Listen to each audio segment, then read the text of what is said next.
ittimo kanko yaltano ɓe fellaymo yaltano ɓe waraymo ko yalti ɓe ittaymo Mamadi Doumbouya lon kanko hankin ko yalti ɓe fellaymo soit ko beccal Doumbouya kanko ko yalti ɓe fellaymo soit ko gila dow ko ceeci hanko hoore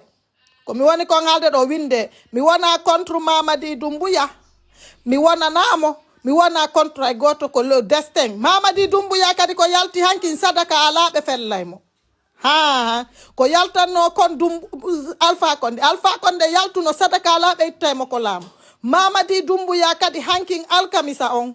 ko yaltanimo alkamisa alkamisa e ɗuma honno décembre 2025 ko yaltani Mamadi Doumbouya sadaka ala ɓe fellay Mamadi Doumbouya soit ko gila ko ceeci ko beccal ma ko hoore ɓe fellaymo ko ɗum ɗon ittatamo ko laamu jolon ɗo wawi calculde kanko kadi ko décembre 2025 no wawa wonde kanko kadi 2026 2027 no wawa wonde kadi ɓura ɗum ɗon no wawa wonde atto ɗum ɗon no wawa wonde feƴƴide kono ko Allah wulan ɗon tun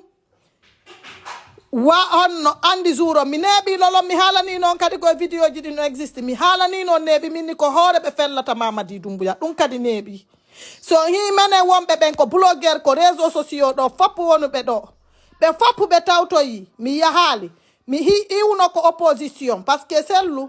mi haaloya fi sellu hammi gayna fi Doumbouya so mi ɓattaki Doumbouya mi haalanno lon Doumbouya minni Doumbouya si a naatay Sékou Touréya par ce que hiɓe ɗumanni e transition e wonugol président si a naatay Sékou Touréya a naatida e jiwo iwruɗo moyen Guinée jiwo pullo Fuuta si wawa natude de ko nder suudu Sékou Touréya mais haalay ɓe heɗotako Mamadi Doumbouya kadi ko yalti Alpha Condé yaltuno sadaka ala ɓe ittaymo ko laamu awa Mamadi Doumbouya kadi yalti sadaka ala Mamadi Doumbouya ɓe fellaymo ko soit ko becce ko soit ko hoore kono lon Doumbouya ɓe fellaymo on faami ko ɗum ɗon mi arno accangol ma an Mamadi Doumbouya message ɓe ittate few ha wonuɓe amude ɗo wana pinka maɗum soori maɗum ɗum a lamminta sadaka ala fes on sadaka ɗon wala ɓe ittaymo ko laamu few voilà donc mi ara e Ousmane Gawal e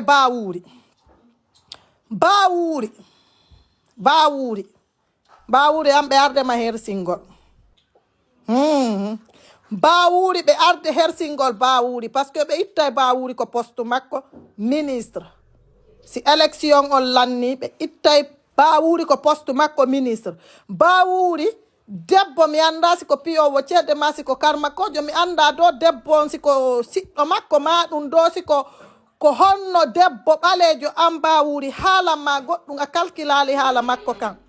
a considérali ko haali kon Bawuri ko baari wuuri du'a waɗude mi anda si tawi ko piyowo ceede ma siko karmakojo par ce que no seedi e siko musidɗo makko ma ko honɗum makko debbo ɓalejo an Bawuri seɗa jenti komi woni ko yewtude ɗo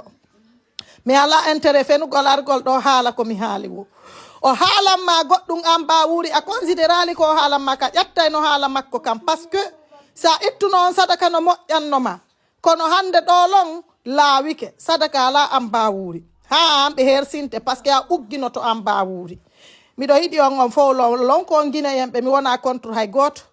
an Bawuri a perday poste ma on donc a consid ko ɗum si goɗɗo haalnima ko bobo ma hara ko feetuɗo haali ƴettu haala kan anda haray kono gasa ko message Allah ittiri on ɗon fi haalangol ma on faami donc Bawuri an ɓe ugginte Ousmane Gawal